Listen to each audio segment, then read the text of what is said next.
folks, just before we start with Bonang, I just want to share something with you in anticipation of our conversation with him. And before we introduce him, our vision is to transform leadership standards in partnership with like-minded leaders globally. We really think leadership standards need transformation, collectively speaking. It's just not good enough. We recently did a poll that you'll see us push quite hard on Twitter and social media, where 76 to 84% respondents voted for the fact that we are producing worse, not better leaders in South Africa. Just think of that percentage for a moment. That is exceptionally high. So we've been building this Think Lead ecosystem to somehow create continuous leadership development as opposed to the ad hoc programs that we have out there. And we also realize that the standards of leadership come all the way from the top. So it comes from your top politicians, your top CEOs. They set the standards. They set the of leadership. And so we said, what do we do about that? And we progressed the platform to a point where we have what we call a global leaderboard. And this leaderboard, in essence, we take influential leaders in different sectors of society and per country. We upload them, place them on the leaderboard, and we give those who they influence an opportunity to actually assess them real time, consistently, not just once a year, like a lot of leadership assessments are. And it's very simple. I'm going to just share this with you. You could assess someone like Bonang today as a leader. When you go to thinklead.app, you go to this page and you create an account, and with that detail you log in. I'm going to log in, and then you'll see that the leaderboard uploads. It's quite a complex thing. It's real time. So it just takes a few seconds to upload. And then on the platform, you've got leadership thoughts here, and you can browse those, have a look at them. There are different levels of leadership conversations happening. There's a library of leadership content. There's a personal leadership fitness section that you can also have a look at, and all that while our leaderboard loads. And when the leaderboard loads, you see it just there underneath the executive club. And by the way, you're welcome to look at the executive club. And here's how simple it is. When the leaderboard is there, you click on it, you'll see Bonang here. It's very early days. He's number 5. And all you literally do is you can go to Thuli, you can go to Bonang, you can click on his picture like this. And then there's a simple leadership assessment. There's a personal declaration that you agree to. You say in what capacity you're offering this leadership feedback. And then you go to just 4 areas: leading self, leading others, leading organization, and leading society. And you give your thoughts and feelings and feedback on leadership, and you submit. And that's it. And all of that accumulates into incredible feedback for the leader. You can go to different sectors. So you click on sectors there, and you can go to politics, for example. And in politics, you can start looking at the horrible scores in some cases that we already have there. There's ministers here. There's presidents of other countries. There's all sorts of individuals here, up to 30 at this stage, that you can literally go and click on their pictures and assess them as leaders. And all of this is to help them be more connected with or tuned in to their leadership impact on the world, to always consistently be aware of their leadership fitness and their impact on the world. So please sign up and go and assess these leaders on their leadership. As I say, Bonang is here. He's already on the leaderboard in the top 10. You're welcome to go and give your thoughts and feelings on him. And we're going to do this with all sorts of leaders for all the good reasons. Now, Bonang is someone that I've interviewed a few times. It's a great pleasure. I know him to some degree, his energy, the difference he's making out there, a real South African. He's the president of BUSA at the moment, Chancellor of University of Free State, Chairman of Bidvest Group, SPV Services, ArcelorMittal, and so on. Written a few books. He's just all over the place, ball of energy, absolutely believes in leadership. Today, I'm going to throw a few questions at him. We're going to have a conversation. Please, you jump in, ask your questions, share your thoughts on leadership and the challenges we face, and then we'll share this recording, obviously, with the world as well. So yes, please join me in welcoming Bonang to our little webcast here. Bonang, thank you.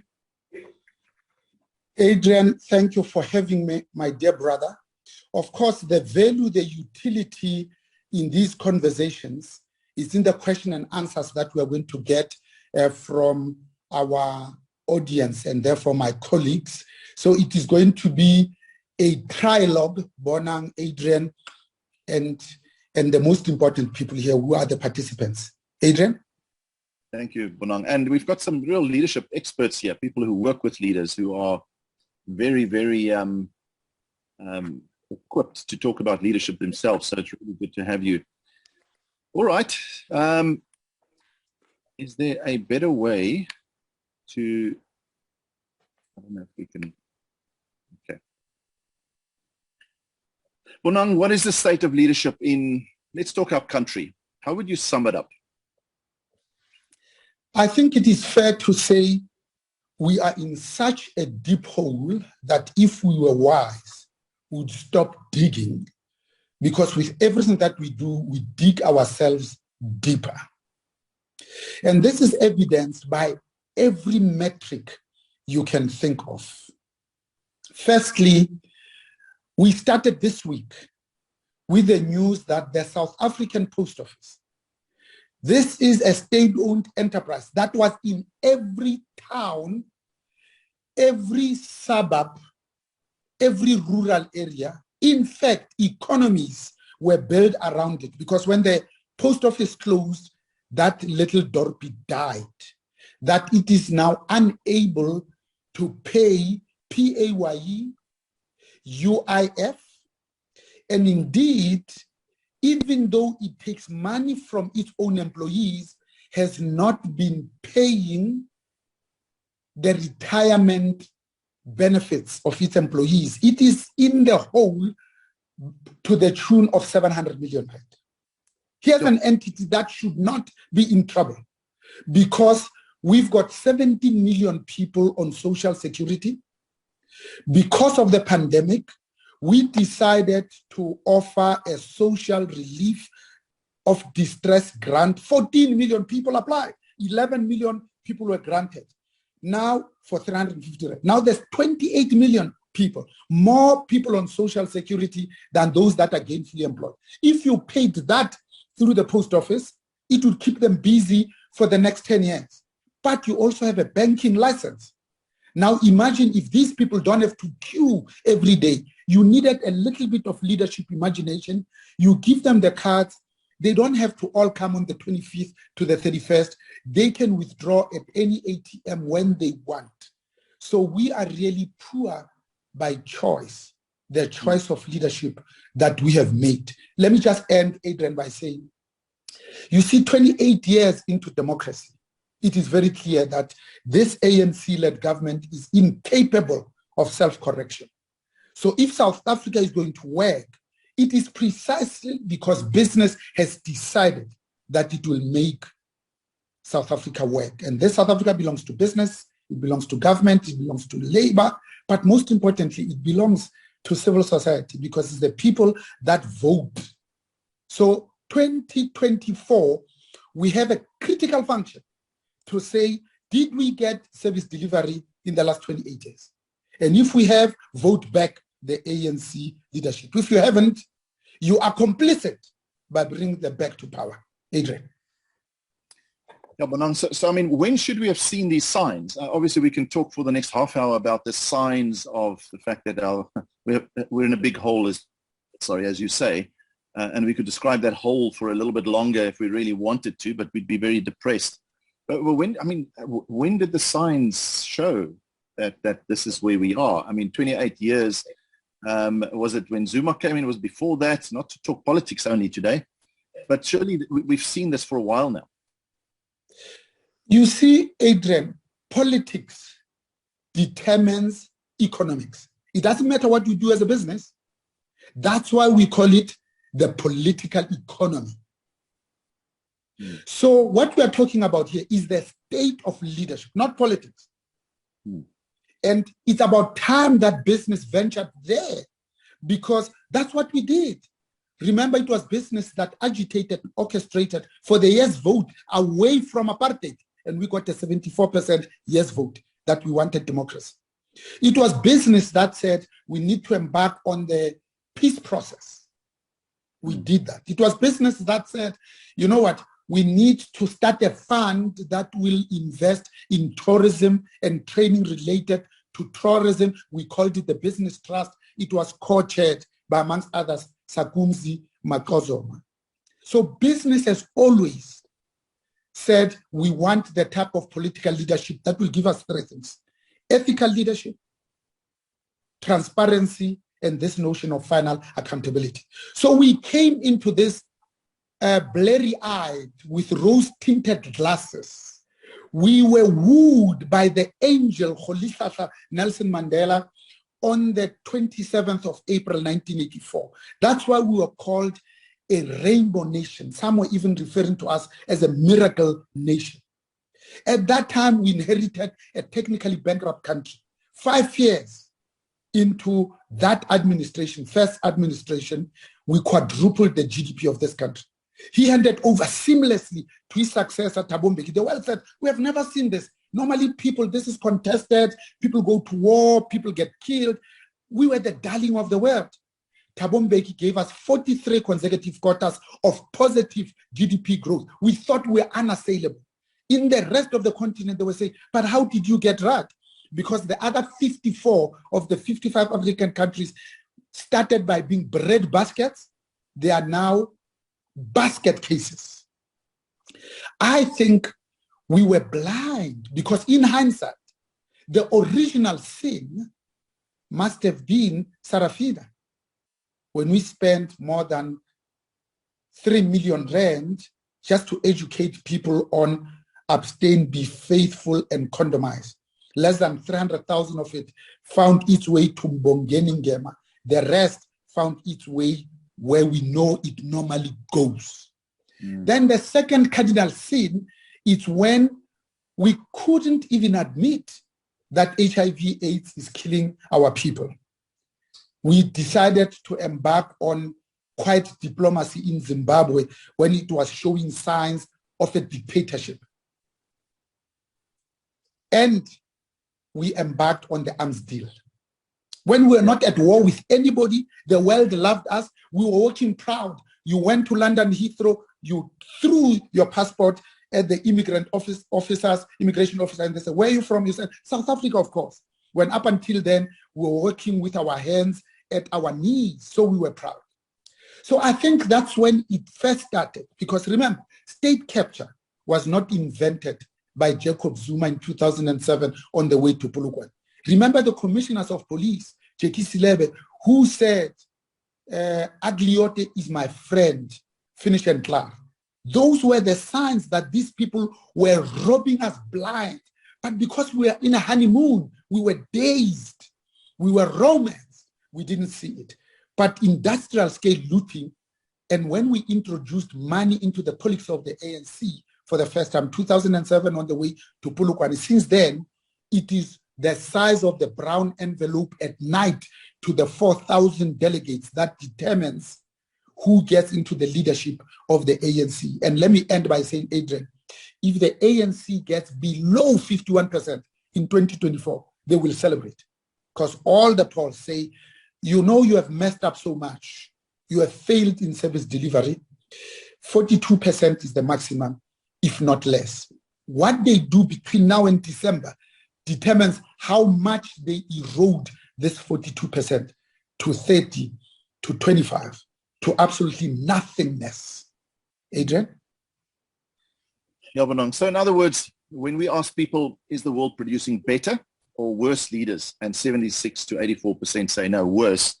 I mean, what does that really tell us? I mean, what does it say about people's faith in the future when they believe that the world is producing worse leaders? So I'm just throwing that out there and then we can discuss it. But what I'm hearing you say is, because if I say to you, why are we in this place? So yes, the hole is dark, the hole is deep. We've got to get out of it, put some light in there and put some ladders and, I don't know, climb out of it somehow. And maybe we're busy. I don't know. Why are we in this place? Do you think it's because money was introduced into politics? Morals and values corrupted? Why are we in this place? And we'll talk now about business versus politics, of course, the leadership, state of leadership on both sides and other areas. But do you think it's that simple? So why are we where we are now? we have to look at what we are confronted with. This conversation might be interrupted by load shedding. I think we should call it what it is, blackouts. That started in February 2008. Any self-respecting African, 14 and a half years later, with the start of the rolling blackouts, must have solved this problem by now. If we started building a new coal-fired power station from scratch, it takes 10 years. We'll be out of this. We add generation capacity. If we started to build renewables, because the sun is free, this is one of the few continents where we have more than 300 days of absolute sunshine, like we have today, blue skies, God's own country. And yet the World Authority on Renewable Energy and on solar energy is Germany, that has more than 90 days. Some of the biggest rivers in the world, they are found in this continent, including the mighty Zambezi, that pummels at the Musiwa Tunya at a rate of 573,000 cubic meters per second, enough to generate hydroelectric power for 1.3 billion Africans, 55 countries that speak more than 3,000 languages, with the formal continental GDP, which is only 40% of 3.42 trillion US dollars, where every mineral that the world needs, it's not found here as number 22 or number 28, but that's number 1 or number 2. And yet when we talk of poverty, we look at Africa first. When we talk about the dark continent, of the 1.4 billion people that have no access to any form of energy whatsoever, 746 million of them are found in this continent. So I think we need to accept that if we can solve, not ESCOM, but this notion of a stable, reliable, and predictable energy in 14 and a half years, then we're not worthy to call ourselves leaders. We're not worthy to demand or expect followership. Because each time we switch off the lights, stage 4, we lose, this economy loses up to 3 billion rand a day. Between stages, it's 500 million rands. We shave off an entire 1 percentage point to the GDP. When we go to stage 6, by the way, stage 4 means it's 6 hours of load shedding. 6, not 4. It's a bit confusing. That number goes up to 4 billion rand. So this is the second, both systemic and systematic risk we are facing as an economy, political economy, like I said. So you can see that we are really in a spot of God. But this is what really makes it painful as I end, Adrian. It's not like we don't have the money.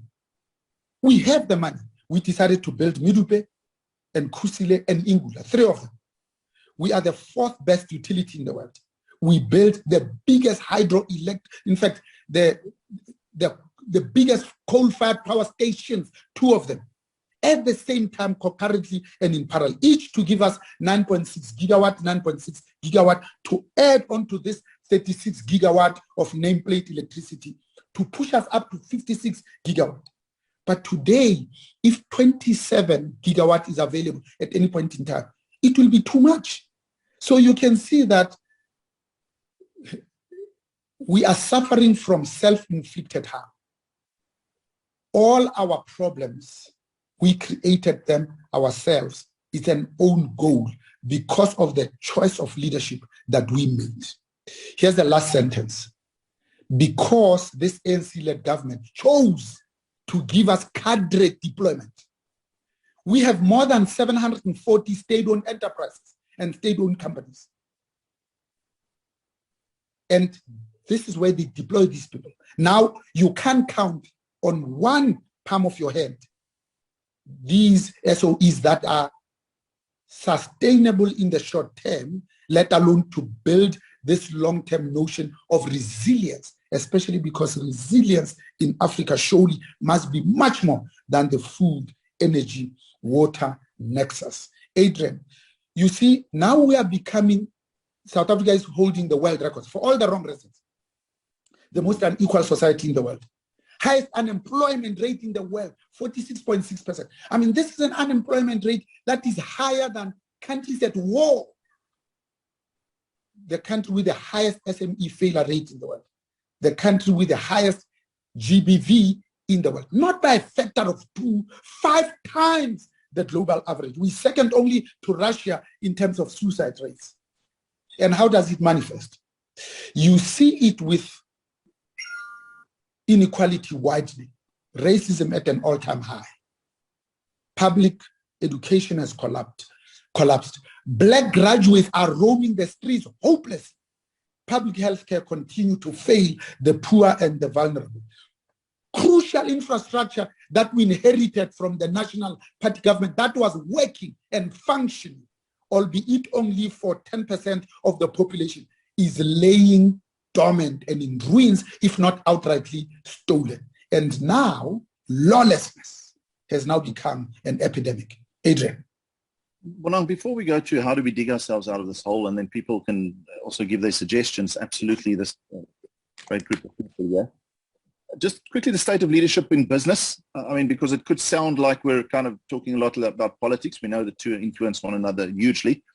But how would you quickly summarize the state of leadership in business? Is that our hope? Or do we've got our own set of problems there? I said if this country is going to work, it's because business will make it work. And I really meant it. Because business is not immune from these problems. But we know out of 10 businesses in a room, maybe 2 are corrupt. The other 8 are wholesome. They want to do the right things. We agitated as business and orchestrated for the Commission of Inquiry into State Capture. And we got it. When the first report comes, this Zondo Commission that took 4 years, more than 400 working days of hearings, 387 witnesses called at the cost of R1 billion. The first report, we had 6, had 3 volumes. The first volume dealt with SAA and its subsidiaries.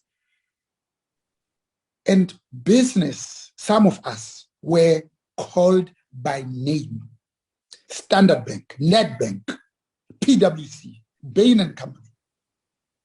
So I think what is needed for business to regain its integrity, its reputation, and its credibility, because that's important, so that when you have the microphone, you can speak and you are believable, and people know that you mean well, the intent is wholesome.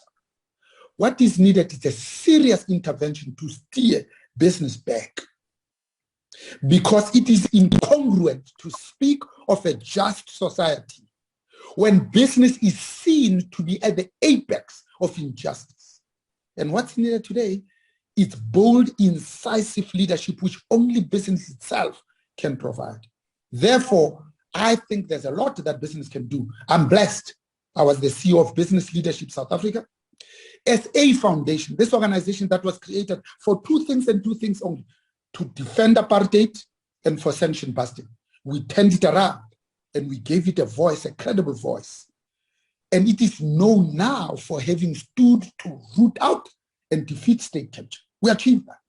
Now I'm the president of BUSA. This is an apex organization, not of individual companies like BLSA and its 89 members. This is 67 other organizations, 55 of them, not too small. The only one that is constitutionally mandated to sit at NEDRE. There, we have met with the president, as we do at least once a quarter. The first meeting was on the 28th of January, where we said to the president, we are going to make this country work, with or without your help, better with your support. But we're going to do it without your support, because we can see that we are really in a spot of bother. We presented 6 things to the president at that time, said, that's what we are going to do with or without your support. And I'll come back to it if your audience is interested in it. But let me end by saying, the reason why business needs to take the leadership position is because only business can deliver mega projects on time, on budget, and in full. And that we call project management. And the reason why business is not our second chance, it's our last hope. It's because Business must stand up, look at itself in the mirror and say, I don't need government's permission to pay SMEs in 30 days. We're beginning to measure of our members who pay in 7 days. I don't need government's permission to address this notion of gender equality and pay parity. It can't be in the 21st century that we pay women 75% of what we pay men for work of equal value. We don't need government's permission to make sure that this economy looks like us. It's called transformation. Women are 51% of the 60.1 million South Africans. Their representation in positions of leadership is 24%. African women, 4%. Black people in general are 90% of the population. Their representation in position of leadership has just increased. Tabia Kabinde tells us on the 21st report of the Employment Equity Commission from 14.3% to 14.7%. At this rate, it will take us 150 years to be broadly reflective of the demographics. Let me end with just one sentence. You see, when we say the most unequal society in the world, we talk about income inequality. We don't even talk about asset, let alone wealth inequality. When you add that, you see that we are sitting on a ticking time bomb that we saw in the 2 weeks in July, that we took a photo on the 19th of July, and the picture was blood chilling and blood curdling. Adrian? So the state we're in, we say, let's talk about the state of leadership. What we're really saying is we're talking about the state we're in because of bad leadership, which is a very different slant in a way. We almost have to take the conversation, break it away from the state we're in versus the state of leadership, because the level and the quality of our leadership is determining the state that we're in, which is really awful. In fact, Bonang, when you talk like this and you do it so well, I can sit back and say, well, it's almost a futile conversation to ask, what do we do to get out of this hole? What must we do to improve leadership in order to get out of the hole? One thing I've seen is since you came to BLSA, business became bolder. Okay, so yes, I think we'll all buy into the fact that we have better management and project management and leadership and delivery on the business side, but business has its own issues, as the reports by Zondo shows. So business must get bolder, and maybe they will even get even bolder while you're in Busa. But let me stop there and just say that I don't know where to start, because it feels like we have to start everywhere, on all levels, left, right, north, east, south, west, in education, in politics, in business, everywhere, in order to sort this out. How do we simplify this? So what must we do to simplify and to get ourselves out of this hole? Now, people, you can share your thoughts in the chat box. Bonang, while you chew on that one, let me see if I can make sense of this one. There's, if power cuts commenced in 2008, why has Eskom management been out and supported by former Finance Minister Tito Mboweni that the issue was inherited? And then, great insights, Bonang. Question, why does business need intervention from elsewhere to shift from a passive stance to active engagement? In a developmental state, all seriously committed business leaders know for a fact that their businesses must have a conscience, a heart, and invest more in growing the cake than just eating it. Okay, so there's some comments, Bonang, if you want to pull that into your response. And then everyone else, I mean, put your suggestions in the box, or just put up your hand. How do we simplify the solutions of getting out of this? I like where we are going with this. So let me start with the end in mind, then I'll cycle back. Why am I in business? Why am I in business leadership? It's precisely because of the first question that you asked, to say we've got 1,001 problems, not just challenges. And what we want is, we know that a business is trusted twice as much as government. Therefore, what are we going to do as business to come up to meet this trust? That power reveals character. So what we want is for business to go beyond just profits, beyond just thinking it is about maximizing shareholder value, to talk to a much broader stakeholder community, to represent those without a voice, to release better humans, to deepen understanding, especially of the trouble we are in, but understanding of one another and each other, where we can help all our people to graduate from humankind to being kind humans, from business being seen as always taking to regularly giving. Because we know that when business does well, society generally does well. We need to get to a place where we are deeply caring for each other and one another, and where we are meaningfully connected. We need to look at this notion of the uniting bond of peace, because when we are at war with each other, we are not collaborating, we are not cooperating, we are competing. We want to produce incredibly constructive citizens. We want business to be a catalyst of change. We want a society where we treat everyone with politeness and kindness, not because they are nice, but because we as business are nice. We want to be more mindful of the impact we are having, because a leader's voice is amplified tenfold.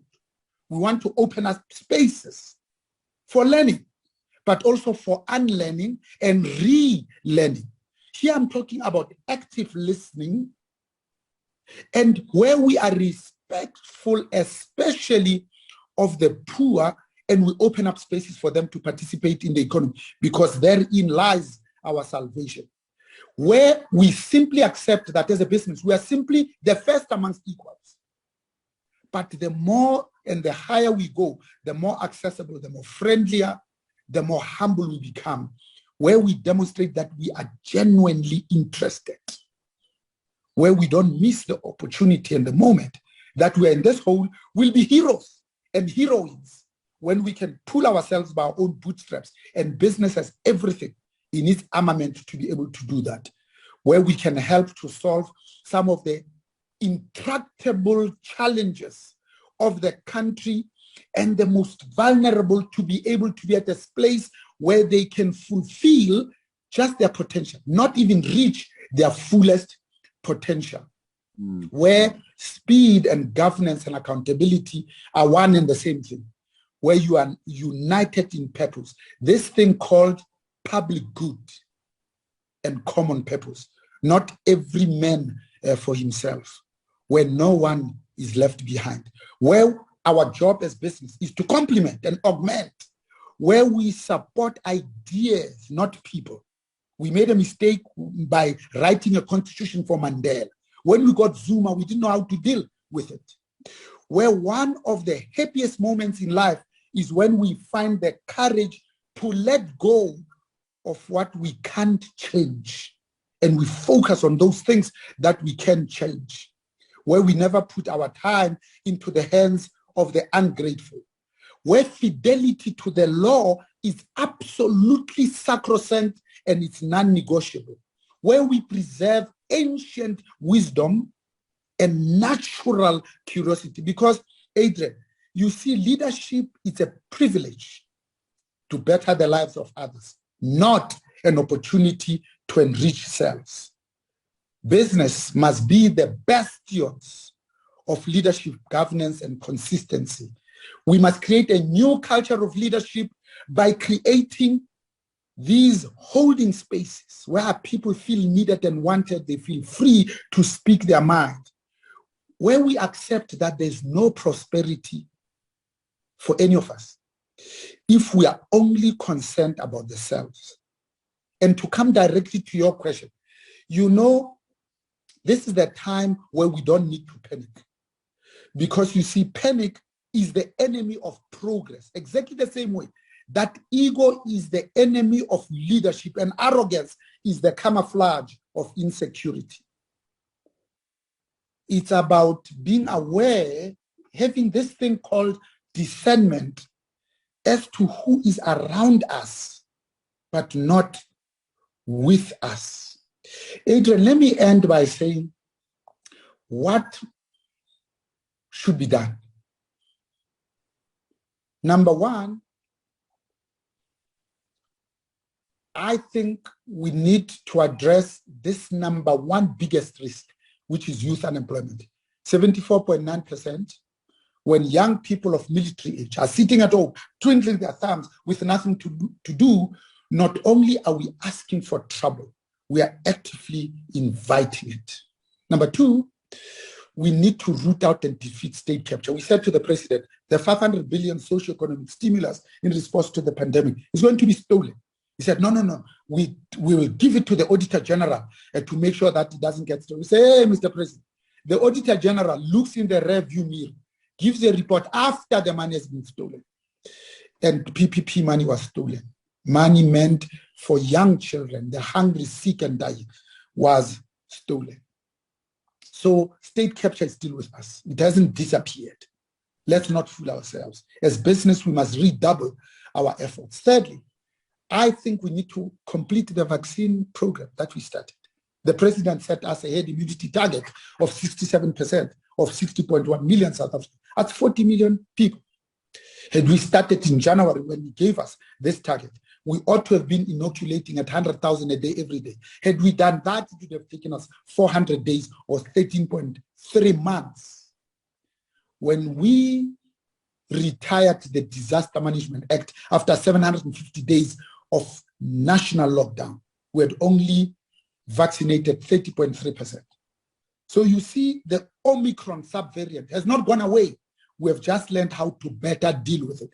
We can't be known and remembered as a country, as a nation, as a people that set ourselves a target with the full intention, knowing that we're not going to achieve it. We did the same thing with the NDP 2030. We had 30 years to achieve these 11 things that are wrong, but the 9 actions that we wanted to do. We are left with 7 years. It's very clear that we're not going to reach any of them. That can be what defines us as a people with great natural endowments. Adrian. Folks, comments on what Bonang said. I mean, if you just listen to the last few minutes, it's a deep, profound, I don't call it lecture in the wrong sense, of what we can do to get out of this hole. I think very powerful comments. I do see something here by Shane Peterson. The passion of business leadership to drive results is absolutely clear. The iron class, where did that go now? The iron class grasp of constituencies to public leadership roles seems to continue unabated. The private sector is walking away from supporting the public sector with trust breaking down. How does this and when does this situation change? Okay, and then also Neslo Alyani, Mohale says, wonderful talk, Mtati Bonang. My name is, okay, I'm currently wrapping up my master's degree at Wits University in physics and so on. I'm not yet experienced in the business and economic world, but I really want to help change the state of South Africa. I just need mentorship and guidance. I'm still a young South African and I believe I can make a difference to enrich the country as a whole. I got funded to attend the leadership conference experience in Rochester, New York in October, which will also contribute to enrich and building to reach where some of you are. But I really want to endeavor into corporate. Okay, so a youngster that can make a big difference and certainly to be on that journey towards it. Folks, any other hand? Adrian, can I just say something? Dave, yes? I've really enjoyed your comments today. Thank you very much. You know, the one thing that you didn't mention, I know you started your conversation today with the ANC government, but the one thing you didn't mention in helping us get out of the hole that you started off by describing is getting rid of the ANC government, the leadership. We cannot carry on being led by a government that is so corrupt, that is it's so endemic within the system that it's not just 1 or 2 or 3 or 5 or 20 people, it's the government. It's the whole institution that is absolutely corrupt. If we don't get rid of that as a leadership, we're never going to get out of this hole, in my opinion. Okay, other thoughts, opinions? Anyone else want to state about how we get out the holes? And then Bonang can respond. Bonang, you want to respond so long? We see if anyone else comes through. So let me start with Dave's one because it's the freshest. The Zondo report came in 6 reports. Remember the first volume, the first report had 3 volumes. So when you read report number 4, that deals only with Bosasa, it becomes very clear that actually it is this ANC-led government that is an organized crime syndicate. Some of the comments that came earlier said, but the current leadership at ESCOM inherited this mess. No, it's not true. What we, myself included, inherited is an infrastructure from a national party government that didn't like us, that instituted a crime against humanity against us for 48 years, 98 years of separate development, 275 years of colonialism. But the infrastructure they gave to us was working. 13.5 million South Africans went to work by trains. Now, in the mainline, in the Western Cape, people have put informal settlement on the train lines, and we don't seem to be doing anything about it. So 28 years into democracy, you are no longer a teenager. You can't continue to blame apartheid. Rwanda, 27th of April, when we were voting, on that day, the Tutsis had massacred 800,000 Hutus. By the end of the month, it was 1 million. 20 years later, Paul Kagame's leadership made it possible for them never to talk about Hutus and Tutsis. You got free Wi-Fi in public transport in Kigali. Ladies go to an ATM at 23:30 with a Maltese poodle, withdraw money, open the purse, put it in, and walk back to their home safely. I can't even walk in Bedfordview at an engine garage with my car parked 10 meters away from ATM to withdraw and run a gauntlet safely to my car. So we inherited an infrastructure that was designed for 10% of the population, but it worked. Even the 4-roomed houses that were built for people they didn't like, Orlando East, Orlando West, Katlehong, Langanyanga, Guguletu, Emondlo, and Nkandla. Those 4-roomed houses are still standing today. What about the ones we built for our people? We love, we care deeply, we died for, we spilled blood for. Those have crumbled and disintegrated. Because you see, when you steal money, eventually it gets finished. Where we are now, I didn't say business must get intervention from somewhere else. I was very explicit to say only business can provide that type of leadership that it needs. The only reason why Marcus Jooste is walking around freely, even though he has robbed, pillaged, and raped Steinhoff, is because of state capture. The NPA has been hollowed out. And for whatever reason, we're not acting, because when you do an LLB, if you do 6 months of corporate law, it will be too much. That's why as business we have offered to NPA's Shamila Batoyi through National Treasury, so that we are not accused of having captured the NPA ourselves, money, ring-fenced, to go after those businesses that have aided and abetted state capture. 2, we have said, Shamila Batoyi must tell us whether you need 2 absolute world authority on corporate law or whether you need 400. We'll give it to you so that these people are sent to jail. By the way, that's what we did during the pandemic and the vaccine rollout. 100 companies gave off their time. 400 individuals said, we're going to do this because we want to defeat this thing. We met weekly. We created JSOCs. We put milestones, final accountabilities, what needed to be done. Weekly with the president, we were feeding information into the National Coronavirus Command Council. That's why we're able to be amongst the top 10 countries that dealt better with this pandemic. And I think, what type of leadership do we need at the moment? Somebody used the word conscious leadership. I think we just need to be good corporate citizens. I think we need to be active citizens. I think we need to say business can do that much more, because business can continue to be an island of prosperity in a sea of poverty. The tallest building is in Sandton. It's called the Leonardo in Sandton, the richest square mile in the continent. And at 2 kilometers across the bridge is Alexander.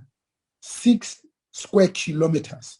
670,000 people officially live there in absolute squalor, packed like sardines. These are our colleagues that walk over the bridge to come and work with us. And yet 98% of the CEOs of this country have never been to Alexander. So when it comes to public constituencies, I think we need to change the way we choose our leaders. You can't have this ANC-led government giving you somebody from the Free State to say this person is going to be a mayoral candidate in Branston when they don't live here. It can't be. It can be that the Nelson Mandela Bay got given somebody who came from outside, from the PSL, Mohale, when there's leadership in the community that knows what's wrong, but they also know the solution. That's why the people at ESCOM know what's wrong with it. They know which station is a crime scene. They know which individuals they need to fire. So they need to act knowing that they can't go to bed before they are shot in their own mind to say, how do we ensure that there's a stable, reliable, and predictable energy supply from whence it comes, not just being obsessed with ESCOM. Then the last one, I think it's about needing mentoring. That's what we do. That's what we have. I've got 18 people that I'm mentoring. 16 of them are women. Of those 16, 9 of them are now called CEOs plus 1 that I left as my predecessor in business leadership South Africa after only 24 months. Adrian? Folks, thank you. Any final questions or comments while you put those together? And maybe Bonang can give us a final comment. I really want to appeal, and you'll see us aggressively appealing to South Africans to go to this global leaderboard. You see, we complain about leadership. We complain about political leadership, corporate leadership, civic leadership. All the time we complain about leadership. Now we have a global leaderboard. Go to thinkly.app. You click on the picture of political leaders, of corporate leaders, and you give them quality leadership feedback consistently, continually. Please go there. Please go and give your comments. We will do our damnness to take that feedback to those leaders. If leaders don't receive feedback, how do they honestly know how connected they are with the people and how effective they are as leaders? So we've given this public platform where we can go and assess our ministers, our CEOs, our social leaders. Let's please go to thinkly.app. Very simple. Register and go to the leaderboard and click on pictures, and you can do the assessment very simply. We've got Jeroboam who wants to quickly, his hand is up. Oh yes, thanks Adrian, thanks everyone. There was a gentleman before me that was Dumi. I don't know whether he still wants to have a go at it or not, but I'll be very quick. Thanks Jeroboam. I'll be very quick. Thanks Adrian. Bonang, I could listen to you all day, all week. Thank you so much for your insights. Really appreciate. This is leadership, stepping up and doing that. Adrian, love your platform. Let's do more on that. Quick comment, Bonang, on education. I'm talking not about school alone here. As you said, active citizen. One of the things we need as a country is re-education. I love your quotation about learn, unlearn, relearn. One of those things we need to unlearn is how to deliver education throughout all our lives, not just at early childhood, primary, secondary, matric. Sometimes you spoke about graduates roaming the streets. The thing is, what is the kind of education they receive when we have such a massive market for creativity, innovation, and the rest of that? What are your comments around the quality of education that's needed in this kind of setup, comparing to Rwanda, what you said about Rwanda just now? Thank you again. Okay, then let Jeroboam give his quick question or comment, and then Bonang will let you finish by answering that and just wrap it up, and we can. Cool. Thanks, Adrian. Thanks, everyone. My question, I think, dovetails to what Dumi was going to say about education, because since we are part of Brexit, there's a lot of good work that is being done in China on how they select their members and how they are sent to the various levels in politics. So what would it take for our government to learn and unlearn, as Dumi has said, because this is going to be a phase-out process, which is going to take us many years, because if you look at the nature and the stature of the current ruling members, the ruling party, and the members where they come from, some of them have not had the practical education went through the proper systems. And then secondly, it's about how do we then get out of that loop and bring in the right people with the right skill sets, with the learnings that they can apply in day-to-day politics, as opposed to saying we can partner with China but learn nothing from them as our counterparts. Okay. Bonang, if you're okay, I mean, Tina, if you are 10 seconds or 20 seconds max, then we can squeeze you in, but then we have to really wrap it up. So quickly, Tina, if Bonang is okay with a third potential question. Okay, thank you so much, Adrian, for organizing a beautiful day session. My question is towards Professor Bonang. Ndete Bonang, ra leboha ka mosebetsi wa hao motle o etsang. Empa se ke batlang ho se tseba ke hore na batho ba banyenyana, the youngsters, how do they go about getting the mentoring? Because they are really, really, really desperate out there. They do not even know how to reach out, who to reach out to. How do they get access to you guys? They go on Twitter, they cannot even get the responses. How can they be mentored? You understand? Some of them have got degrees. I've got two boys. One has got an honors degree. He's been sitting at home for 3 years. One is finishing his master's degree now in physics. Both of them are on the panel today. But the frustration is nobody is mentoring them. They are struggling. They're sitting at home. We pay humongous monies to take them to school, but nobody is directing them. Unfortunately, I'm in the field whereby I cannot help them. I'm in the health fraternity and I cannot. They really want to penetrate the business world, but it is really, really difficult for me to give them direction. They need people like you. Ndate Bonang, please, ke a kopa. A ke le bone na le ba thusa jwang bana ba banyenyana ba rona. Re kgathetse ke di suicide. We are just tired of the youngsters killing themselves. Re kopa thuso, we need help. As I believe we need help. Please listen to their cries. Now on the platform now, they are both my children. They are twins. It's their birthday today. I told them that stop the celebration, attend this. This is a very, very, very important meeting that you have to be on today. I'm pleading on their behalf. Thank you. Thanks, Tina. You so much. Thanks. Thank you so much. A parting comment from Shane, and then Bonang, you can take us away. He says, Ntati Mohale, I can listen to your fact-based, passionate dialogue for hours on end. Thank you for the stark, spine-chilling conversation that challenges and pushes the comfort zones of all leaders. Bonang, end this for us. Metina Mafisa, thank you so much for that impassioned plea. My heart goes out to you because I'm a parent myself. So first, you've got my details. Reach out to me directly. That's number one. Number two, Yolanda Kuba is an executive at MTN. She's got a mentorship movement that she also does online. A good friend of mine, link up with Yolanda Kuba. She's on the line. The third one is called the mentorship movement that is started by business. And again, if you just Google mentorship movement, here's the last one because we're now Mutswadi. ULP Ibitswa Unleashing Leadership Potential. Iranokin Tate Maurice Khadebe, go Midrand. They are also on the line. Let's meet there. Banaki Barona will make a plan.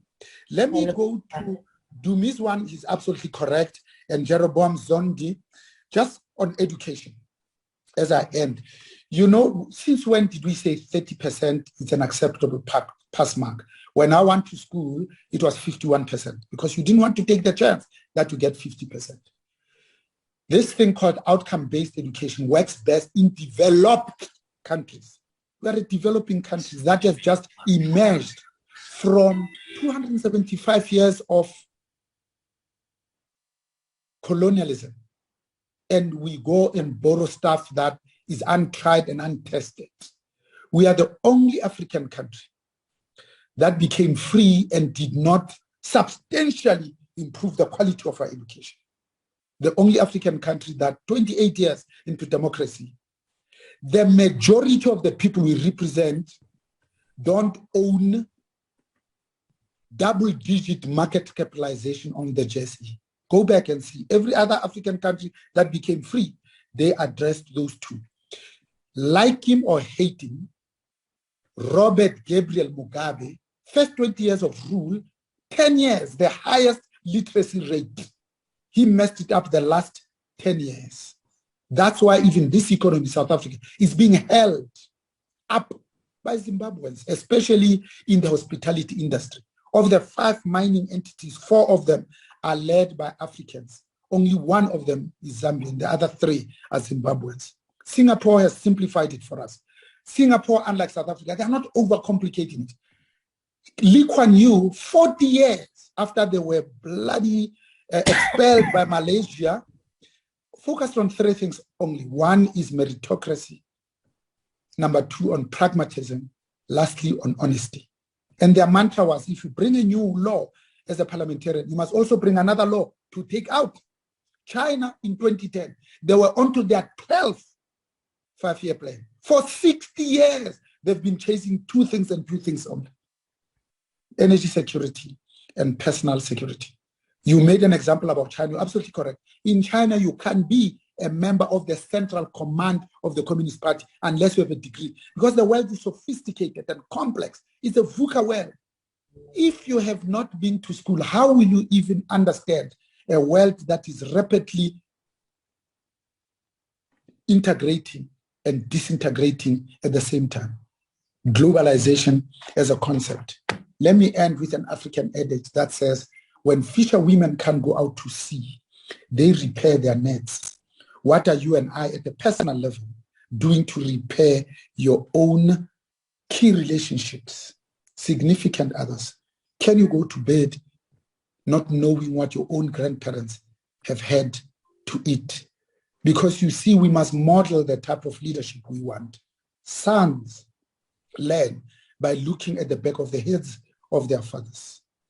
You see, a child that's not embraced by his community will burn it down in order to feel its warmth. The reason why education matters is because when one steadily burns the midnight oil, one gains access to the domain of knowledge and wisdom, the world of meaning, the world that cannot be conquered without a persistent crusade.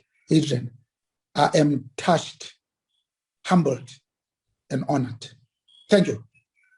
Folks, let's go dig ourselves out of this hole with some of what we heard today. Bonang, thank you for being at the forefront of, leading a lot of others, competent people to try and dig us out of this hole. And all of you, thank you for attending. There's a lot of competition for this sort of conversation out there, and we appreciate you joining us. Bonang, keep it up. I hope you're immortal and that you can stay around for a long time. Cheers, everyone. Have a good day further. Bye.